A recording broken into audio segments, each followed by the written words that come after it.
ఆ స్త్రీ, ఇదిగో సౌలు చేయించినది నీకు తెలిసినది కాదా?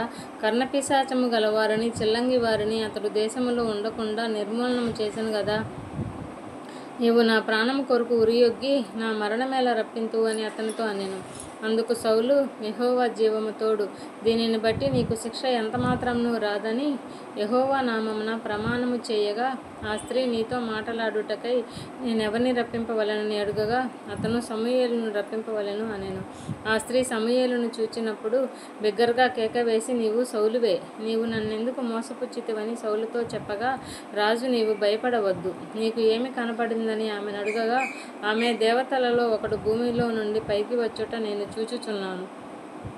అందుకతడు ఏ రూపముగా ఉన్నాడని దానిని అడిగినందున, అది దుప్పటి కప్పుకొనిన ముసలివాడొకడు పైకి వచ్చుచున్నాడనగా, సౌలు అతడు సమూయేలు అని తెలుసుకొని సాగిలపడి నమస్కారము చేసెను. సమూయేలు, నన్ను పైకి రమ్మని నీవెందుకు తొందర పెట్టితివని సౌలును అడగగా, సౌలు, నేను బహుశ్రమలో నున్నాను. ఫిలిష్తీయులు నా మీదకి యుద్ధమునకు రాగా దేవుడు నన్ను ఎడబాసి ప్రవక్తల ద్వారానైనను స్వప్నముల ద్వారానైనను నాకు ఏమీ సెలవీయకయున్నాడు. కాబట్టి నేను చేయవలసిన దానిని నాతో తెలియజెప్పుటకే నిన్ను పిలిపించితిని అనెను. అందుకు సమూయేలు, యెహోవా నిన్ను ఎడబాసి నీకు పగవాడు కాగా నన్ను అడుగుట వలన ప్రయోజనమేమి? యెహోవా తన మాట తన పక్షమునే నెరవేర్చుచున్నాడు. నా ద్వారా ఆయన సెలవిచ్చి ఉన్నట్టు నీ చేతి నుండి రాజ్యమును తీసివేసి నీ పొరుగువాడైన దావీదునకు దానిని ఇచ్చి ఉన్నాడు. యెహోవా ఆజ్ఞకు నీవు లోబడక అమాలేకీయుల విషయంలో ఆయన తీక్షణమైన కోపము నెరవేర్చకపోయినా దానిని బట్టి యెహోవా నీకు ఈ వేళ ఈ ప్రకారముగా చేయుచున్నాడు. యెహోవా నిన్నును ఇశ్రాయేలీయులను ఫిలిష్తీయుల చేతికి అప్పగించును. యెహోవా ఇశ్రాయేలీయుల దండును ఫిలిష్తీయుల చేతికి అప్పగించును. రేపు నీవును నీ కుమారులు నాతో కూడా ఉందురు అని సౌలుతో చెప్పగా, సమూయేలు మాటలకు సౌలు బహుభయం ఉంది. వెంటనే నేలను సాష్టాంగపడి దివారాత్రములు భోజనమేమీ చేయకయుండినందున బలహీనుడాయెను.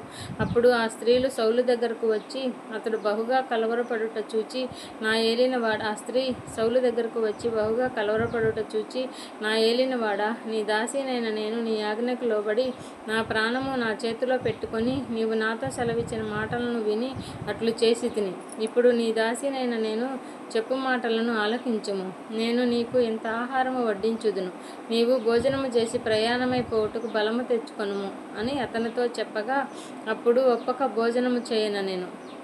అయితే అతని సేవకులు ఆ స్త్రీతో ఏకమై అతని బలవంతము చేయగా, అతడు వారు చెప్పిన మాట ఆలకించి నేల నుండి లేచి మంచము మీద కూర్చుండెను. తన ఇంటిలో క్రొవ్విన పెయ్యని ఒకటి ఉండగా ఆ స్త్రీ దాన్ని తీసుకొని త్వరగా వధించి పిండి తెచ్చి పిసికి పులుసులేని రొట్టెలు కాల్చి తీసుకొని వచ్చి సౌలునకు అతని సేవకులను వడ్డించగా వారు భోజనము చేసి ఆ రాత్రి వెళ్ళిపోయిరి. 29వ అధ్యాయము. అంతలో ఫిలిష్తీయులు దండెత్తిపోయి ఆఫెకులో దిగియుండిరి. ఇశ్రాయేలీయులు యెజ్రెయేలులోని జల దగ్గర దిగియుండిరి. ఫిలిష్తీయులు సర్దారులు తమ సైన్యమును 100 మందిగాను 1000 మందిగాను వ్యూహపరచి వచ్చుచుండగా, దావీదును అతని జనులును ఆకీషుతో కలిసి దండు వెనుక తట్టున వచ్చుచుండెను. ఫిలిష్తీయులు సర్దారులు, ఈ హెబ్రీయులు ఏల రావలెను అని ఆకీషును అడగగా, అతడు, ఇన్ని దినములు ఇన్ని సంవత్సరములు నా యొద్ద నుండిన ఇశ్రాయేలీయుల రాజైన సౌలునకు సేవకుడగు దావీదు ఇతడే కాడా? ఇతడు నా యొద్ద చేరిన నాటి నుండి నేటి వరకు ఇతని యందు తప్పేమియూ నాకు కనపడలేదని ఫిలిష్తీయుల సర్దారులతో అనెను. అందుకు ఫిలిష్తీయులు సర్దారులు అతని మీద కోపపడి, ఈ మనుషుని నీవు నిర్ణయించిన స్థలమునకు తిరిగి పోనిమ్ము. అతడు మనతో కలిసి యుద్ధమునకు రాకూడదు.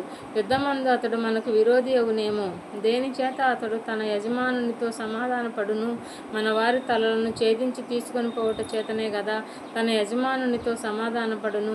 సౌలు 1000 కొలదిగాను దావీదు 10,000 కొలదిగాను హతము చేసిన వారని వారు నాట్యమాడుచు గానము ప్రతిగానము చేయుచు పాడిన దావీదు ఇతడే కాడా అని అతనితో చెప్పిరి. కాబట్టి ఆకీషు దావీదును పిలిచి, యెహోవా జీవము తోడు, నీవు నిజముగా యథార్థపరుడవై ఉన్నావు. దండులో నీవు నాతో కూడా సంచరించుట నా దృష్టికి అనుకూలమే. నీవు నా యొద్దకు వచ్చిన దినము నుండి నేటి వరకు నీ యందు ఏ దోషమును నాకు కనబడలేదు. కానీ సర్దారులు నీ యందు ఇష్టము లేకయున్నారు. ఫిలిష్తీయులు సర్దారుల దృష్టికి నీవు ప్రతికూలమైన దాన్ని చేయకుండునట్లు నీవు తిరిగి నీ స్థలమునకు సుముఖముగా వెళ్ళుము అని చెప్పగా, దావీదు, నేనేమి చేసి తిని? నా ఏలినవాడగు రాజా, నీ శత్రువులతో యుద్ధము చేయుటకై నేను రాకుండానట్లు నీ యొద్దకు వచ్చిన దినము నుండి నేటి వరకు నీ దాసుడనై నా యందు తప్పేమీ కనపడనని ఆకీషును అడిగాను. అందుకు ఆకీషు, దేవదూత వలె నీవు నా దృష్టికి కనబడుచున్నావని నేను ఎరుగుదును. కానీ ఫిలిష్తీయులు సర్దారులు ఇతడు మనతో కూడా యుద్ధమునకు రాకూడదని చెప్పుచున్నారు. కాబట్టి ఉదయమున నీవును నీతో కూడా వచ్చిన నీ యజమానుని సేవకులను త్వరగా లేవవలెను. ఉదయమున లేచి తెల్లవారగానే బయలుదేరిపోవలనని దావీదుకు ఆజ్ఞ ఇచ్చెను. కావున దావీదును అతని జనులను ఉదయమున త్వరగా లేచి ఫిలిష్తీయుల దేశమునకు పోవలనని ప్రయాణమైరి. ఫిలిష్తీయులు దండెత్తి యెజ్రెయేలునకు పోయిరి. 30వ అధ్యాయము. దావీదును అతని జనులను మూడవ దినమందు సిక్లగునకు వచ్చిరి. అంతలో అమాలేకీయులు దండెత్తి దక్షిణ దేశము మీదను సిక్లగు మీదను పడి కొట్టి దానిని తగులబెట్టి ఘనులనేమి అల్పులనేమి అందులోనున్న ఆడువారందరినీ చెరపట్టుకొని చంపక వారిని తీసుకొని వెళ్ళిపోయి ఉండిరి. దావీదును అతని జనులను పట్టణమునకు వచ్చి అది కాల్చబడి ఉండుటయు తమ భార్యలను కుమారులను కుమార్తెలను చెరలోనికి కొనిపోబడి ఉండుటయు చూచి ఇక ఏడ్చుటకు శక్తి లేకపోవునంత బిగ్గరగా ఏడ్చిరి. ఇజ్రాయేలీయురాలైన అహీనోయము, కర్మెలీయుడైన నాబాలు భార్య అయిన అబీగయిలు అను దావీదు 2 భార్యలను చెరలోనికి కొనిపోబడగా చూచి దావీదు మిక్కిలి దుఃఖపడెను. మరియు తమ తమ కుమారులను బట్టియు కుమార్తెలను బట్టియు జనులందరికీ ప్రాణము విసిగినందున రాళ్ళు రువ్వి దావీదును చంపుదుము రండని వారు చెప్పుకొనగా, దావీదు తన దేవుడైన యెహోవాను బట్టి ధైర్యము తెచ్చుకొనెను. పిమ్మట దావీదు ఏఫోదు తెమ్మని యాజకుడగు అహీమెలకు కుమారుడైన అబ్యాతారుతో చెప్పగా, అబ్యాతారు ఏఫోదును దావీదు నొద్దకు తీసుకొని వచ్చెను. నేను ఈ దండు తరిమిన ఎడల దాని కలుసుకొందునా అని యెహోవా యొద్ద దావీదు విచారణ చేయగా, యెహోవా, తరుము, నిశ్చయముగా నీవు వారిని కలుసుకొని తప్పక నీ వారందరినీ దక్కించుకుందు అని సెలవిచ్చెను. కాబట్టి దావీదు అతని యొద్దనున్న 600 మందియును బయలుదేరి బెసోరు వాగుగట్టుకు రాగా వారిలో 200 మంది వెనుక దిగువ విడువబడిరి. దావీదును 400 మందియును ఇంకా తరుముచూ పోయిరి. కానీ ఆ 200 మంది అలసటబడి బెసోరు వాగు దాటలేక ఆగిరి. ఆ 400 మంది పోవుచుండగా పొలములో ఒక ఐగుప్తీయుడు కనబడెను. వారు దావీదు నొద్దకు వానిని తోడుకొని వచ్చి, వాడు 3 రాత్రింబగళ్ళు అన్నపానములేమీ పుచ్చుకొనలేదని తెలుసుకొని వానికి భోజనము పెట్టి దాహమిచ్చి అంజూరపు అడలోని ముక్కను 2 ద్రాక్ష గెలలను వానికిచ్చిరి. వాడు భోజనము చేసిన తరువాత వాని ప్రాణము తెప్పరిల్లగా, దావీదు, నీవు ఏ దేశపు వాడవు, ఎక్కడ నుండి వచ్చితివని వానిని దావీదు అడిగెను. అందుకు వాడు, నేను ఐగుప్తీయుడనై పుట్టి అమాలేకుడైన ఒకనికి దాసుడనైతిని. 3 దినముల కిందట నేను కాయిలా పడగా నా యజమానుడు నన్ను విడిచిపెట్టిపోయెను. మేము దండెత్తి కెరేతీయుల దక్షిణ దేశమునకు, యూదా దేశమునకు, కాలేబు దక్షిణ దేశమునకు వచ్చి వాటిని దోచుకొని సిక్లగును కాల్చివేసితమని చెప్పెను. ఆ దండును కలుసుకొనుటకై నీవు నాకు దోవ చూపుదువా అని దావీదు వానిని అడగగా, వాడు, నేను నిన్ను చంపననియు నీ యజమానుని వశము చేయుననియు దేవుని బట్టి నీవు నాకు ప్రమాణము చేసిన ఎడల ఆ దండును కలుసుకొనుటకు నీకు దోవ చూపుదును అనెను. తరువాత వాడు వారి దగ్గరకు దావీదును నడిపింపగా, ఫిలిష్తీయులు దేశములో నుండి యూదా దేశములో నుండి తాము తెచ్చుకొనిన సొమ్ముతో తొలతూగుచు వారు ఆ ప్రదేశమంతటా చెదిరి అన్నపానములు పుచ్చుకొనుచు ఆటపాటలు సలుపుచుండిరి. దావీదు ఈ సంగతిని గ్రహించి సంజవేళ మొదలుకొని మరునాటి సాయంత్రము వరకు వారిని హతము చేయుచుండగా ఒంటెల మీద ఎక్కి పారిపోయిన 400 మంది యవనులు తప్ప తప్పించుకొనిన వాడు ఒకడునూ లేకపోయెను. ఈలాగున దావీదు అమాలేకీయులు దోచుకొని పోయిన దానంతటినీ తిరిగి తెచ్చుకొనెను. మరియు అతడు తన 2 భార్యలను రక్షించెను.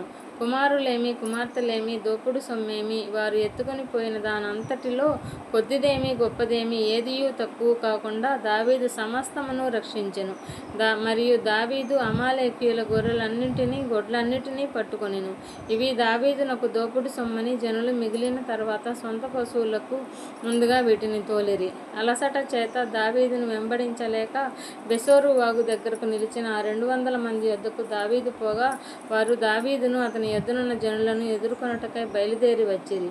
దావీదు ఈ జనుల యొద్దకు వచ్చి వారి యోగక్షేమం అడుగగా దావీదుతో కూడా వెళ్ళిన వారిలో దుర్మార్గులను పనికిమాలిన వారును అయిన కొందరు వీరు మనతో కూడా రాక నిలిచిరి కనుక తమ భార్యలను పిల్లలను తప్ప మనకు మరలా వచ్చిన దోపుడు సొమ్ములో మనమేమియూ వీరికి ఇయ్యము, తమ భార్య పిల్లలను వారు తీసుకుపోవచ్చు అనిరి.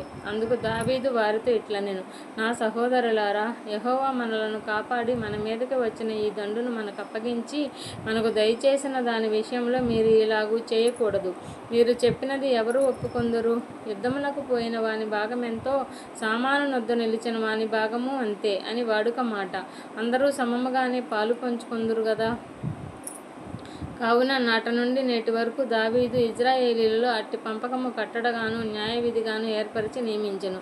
దావీదు సికలగునకు వచ్చినప్పుడు దోపుడు సొమ్ములో కొంత తన స్నేహితులైన యూదా పెద్దలకు ఏర్పరచి యెహోవా శత్రువుల యొద్ద నేను దోచుకొనిన సొమ్ములో కొంత ఆశీర్వాద సూచనగా మీకు ఇచ్చుచున్నానని చెప్పి వారికి పంపించెను. బేతేలులోను దక్షిణ రామోతులోను ఎత్తీరులోను అరోయేరులోను షిత్మోతులోను ఎక్తేమోలోను రాకాలులోను యెరహ్మెయేలీయుల గ్రామములలోను కెనీయుల గ్రామములలోను హార్మోలోను కొరాషాలోను అతాకులోను హెబ్రోనులోను దావీదును అతని జనులను సంచరించిన స్థలములన్నిటిలోనూ ఉన్న పెద్దలకు దావీదు పంపించెను. 31వ అధ్యాయము.